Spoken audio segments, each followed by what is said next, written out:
What's up, guys? Jayson Gaddis here, back with another episode of the Relationship School's Smart Couple podcast. Coming at you here from Boulder, Colorado. What's up? Episode number 141. These are often shorter episodes every other week where we dive into a question, usually from a listener like you. So if you want to ask me a question, please email us at info@jaysongaddis.com and put podcast question in the subject line. All right, I would love to get your questions. I love answering questions live, in person, on Facebook Live, or just here reading with you right now. It means a lot to me that you would ask a question and think that there was some way I could serve you. So I like to show up and try to serve. All right. Now, as always, I don't have all the information, right? I always give myself permission to look. I'm going to take my best stab at it, given the little info I have, and use it as a teaching topic for the rest of my students and listeners, okay? So that's how we do it. And often it's nice to get your question answered, right? It's like, give me a quick hit, maybe a little course correction, a little tweak, and these can be hugely helpful. All right. I know with my own mentors in my life, man, it is essential to be able to ask questions and get an answer. So please don't hesitate to reach out, and know that, of course, it's limited given what we could do if you were actually studying with me on a regular basis. You would probably start to change some of your habits and patterns forever. And that's probably going to go a long way. So perhaps do both. Yeah. Something like that. All right. And remember, we're still enrolling in the Relationship School, jaysongaddis.com/relationship school, where you can get the best education that you never got on romantic relationships, how they work and how to do them well. And I can guarantee you could be more fulfilled than you are right now if you're listening to this podcast, right? If you have a sexy, strong, amazing relationship, you're probably not listening to this podcast. We're here to help you if you're struggling in a little teeny way, a couple little tweaks, or a really big way, all right? That's my job, is to help you have a great relationship. And of course, our stealth secret mission, beyond just helping you get what you want, is changing the planet one relationship at a time by helping people get educated. And we really want to reach young people. And I'm going to need help with that. So one of our goals is to reach 1 million teens and young adults. And if you want to be a part of that amazing mission, you come hang out with us at the Relationship School and you train. Okay? All right. So here's a recent question in the Smart Couple Facebook group from a listener. This is a woman talking about her and her man. Going into my 10th month of relationship, 2-week breakup with his initiation, came back asking to work it out. He's showing up strong, committed, and communicative. There's only one problem: no sex. He got distant before the breakup, the last few weeks, and I asked about it then. He said it was a him thing, whatever that means. I realize we need a conversation, but before I do, I need objective insight. He does not touch me in any sexual ways. He holds my hand and snuggles with me at night, even in his sleep. I'm fairly attractive, so I don't chalk it up to that. But this does feel so bad and awkward. Has anyone else had this experience? He's never been aggressive or overly sexual with me, but now it's non-existent. I feel like this is a non-negotiable need, but I do not want to leave a relationship over sex, but I've considered it. Any thoughts? Yeah, I got some thoughts. I don't think you can have a fulfilling long-term relationship without sex. Some kind of regular cadence of sex, whether it's once a month, once a week, once every 6 months, okay, once a day, whatever whatever the two of you agree upon is workable and doable, all right, would be ideal.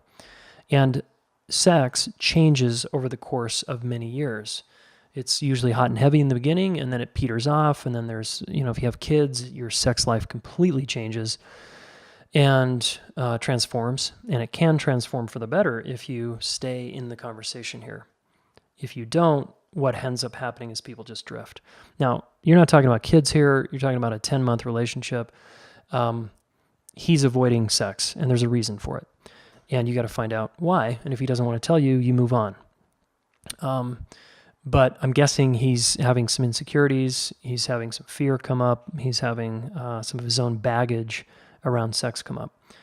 And you might look into your history and look at, have I attracted partners in my past where we didn't have sex for a long period of time, or the sex just stopped? And if that's the case, then you have something to look at on your side that's a lot deeper and probably unconscious to you, that you can't see, that you may need an outsider to help you with. Okay. Now, can we have a relationship where sex is non-existent? Again, you can. That's just a different kind of relationship. You're talking about roommates. A lot of married couples will settle into a no-sex relationship because it's too confronting and they're too triggered, and they'd rather not go there. And so they become live-in roommates for years on end, and they have a couple kids, and they raise their kids through college, and then they maybe get a divorce then. That's really common. Or they don't have any kids, but they just don't want to deal with getting a divorce because they perceive that it's going to, be really painful. And they'd rather be in pain and together with someone, living in proximity to someone, than having to move out and live entirely alone and go back to being single, and the pain of that. That the pains are, they're weighing out the pain, and it seems like, I'd rather stay here in a sexless marriage than go out and be single and be sexless until I have to date someone, and oh God, that's vulnerable. I got to put myself out there. I don't want to deal with that. But look, guys, sex is a crucible, and it's an entry point into learning more about ourselves. So if you're into growth and development, you're going to lean into learning about your sexuality. And I've got lots and lots of podcast guests here who've talked and taught amazing stuff around your sex life. So there's no shortage of really good advice. There's a lot of bad advice around sex, including you got to have sex, you got to schedule sex, you got to have it, once a day or once a week, or you have a terrible relationship. That's just bullshit. Okay. Sex changes over many years, many times. There's many different phases a couple will go through in their sexuality. The point is to be honest and open and to talk about it, and then to stop talking about it at a certain point and take your clothes off and experiment and learn about each other, what helps you feel safe. Because usually if a couple is not having sex, it has something to do with someone's not feeling safe here. And I'm not talking about safe like, someone's going to pull out a gun or hurt me physically. We're not talking about that kind of safety, although this includes that. It's more like this person triggers you, and for whatever reason, you have your wall up around your heart and you're guarded, and you don't want to open your heart, and you don't want to open your body to this person. And you're resenting them, and you're finding fault, and they're a threat to you in some way. And so sex is like, no, that doesn't sound good at all. Go back and listen to the episodes on how to create a safe relationship. And when you figure out how to create a safe relationship, which we teach in the relationship school, and it's actually quite complicated over many years, then you get great sex. You can have great sex at the beginning and great sex later. But in my opinion, in a long-term relationship, you've got to deal with the safety issue. And it's one of the 4 pillars we teach in the relationship school, and we get deep into it because it has everything to do with the nervous system, right? And how you perceive threat in your relationship.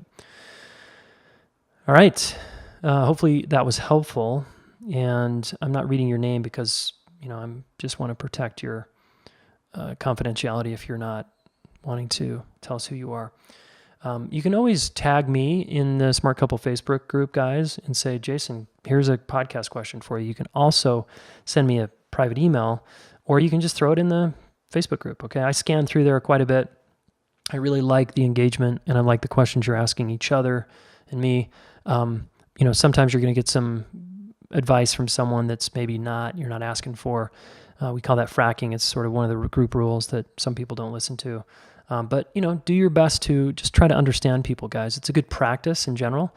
And some people just want straight up advice. So it's fine to go there too, right? Especially if someone's asking. Okay. Hopefully this was helpful.